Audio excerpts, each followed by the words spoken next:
Salut, alors c'est Ben du blog tradingdebutant.com. Alors aujourd'hui je voulais parler d'une question qu'on me pose régulièrement quand même. C'est quand est-ce que je dois trader? À quelle heure? C'est quoi les horaires que tu me conseilles pour trader? Alors j'ai envie de te dire, je te conseille de trader quand il y a des mouvements sur les marchés. Voilà. Non, plus sérieusement. Ouais, c'est vrai que le plus intéressant c'est de trader quand il y a des mouvements sur les marchés. Alors maintenant comment savoir quand il va y avoir des mouvements sur les marchés? Alors pour ça, il y a plusieurs choses à connaître. Alors la première, c'est comment ça se passe sur les marchés. Comment ça se passe, c'est-à-dire qui fait bouger, à quel moment, quelle période. Alors donc la première chose à savoir, c'est qu'il y a environ 55 voilà pourcents des volumes qui sont faits pendant la session, attention, européenne, donc session de Londres. D'accord. Et après, les 45 autres pourcents, ils sont faits pendant la session asiatique et pendant la session de New York, à peu près à 50-50. Donc si je pourrais vous faire un camembert, bon, un drôle de camembert, mais c'est pas grave. Imaginons que c'est un beau graphe en camembert. Ça, c'est Londres, ça, c'est New York, et ça, c'est la session asiatique. D'accord. Donc si on s'arrête à là, j'ai envie de vous dire, n'importe quelle n'importe quelle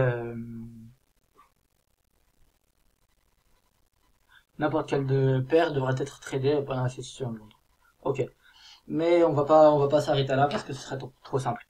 Alors déjà, pour savoir c'est quand la session de Londres, voilà, c'est là. La session de Londres sur un GMT plus 2, donc heure française, elle dure de 9h à 17h. Ça c'est le site, je sais pas si on voit bien ici, c'est Investing. Donc le plus de la moitié des transactions sur le Forex sont faites durant cette période-là, de 9h à 17h, heure française, GMT plus 2 actuellement. Ok. Après, malgré tout, on peut aussi voir d'autres choses. C'est-à-dire qu'on peut aller sur nos graphes pour voir ça. Et par exemple, pour l'euro-dollar,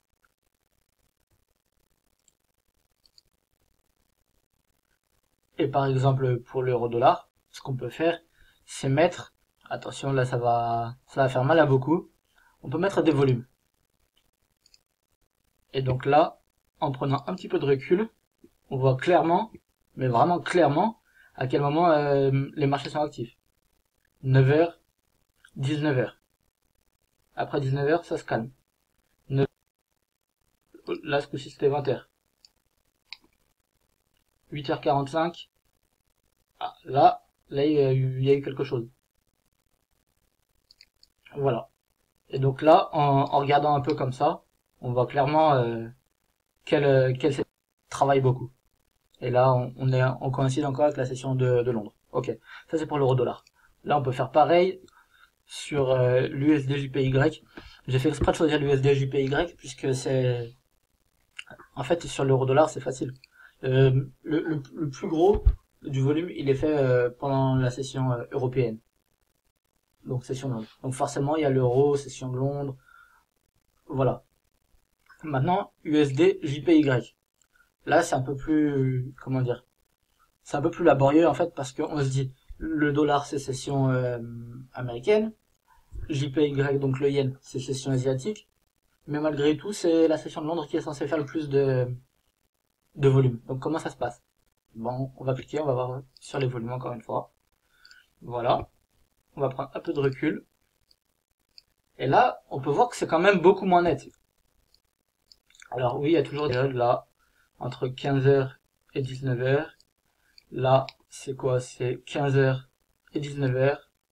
Là, c'est quoi? 15h et 23h.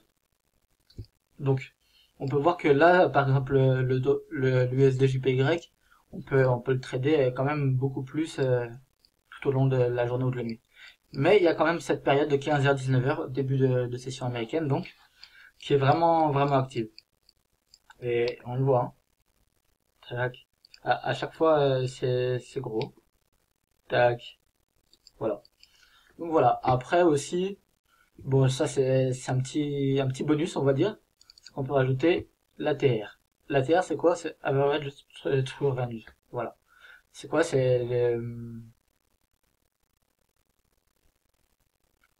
le volume moyen. Non, n'importe.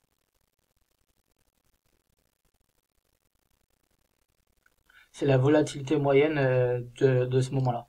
Et donc, en mettant ça, eh ben, on peut voir encore une fois les périodes où l'ATR est plus élevé. Donc, ça veut dire qu'il y a plus de déplacements sur les cours.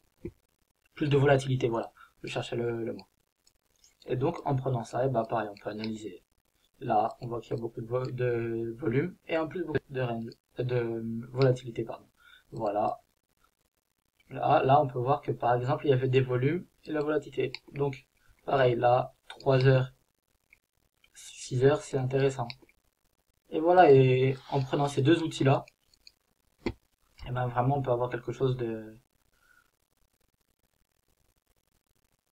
d'à peu près cohérent pour savoir à quelle heure trader, sur quelle paire. Et voilà. Donc j'espère que cette vidéo vous a plu. Si c'est le cas, vous pouvez vous abonner à la chaîne, cliquer sur la cloche pour être averti des prochaines vidéos.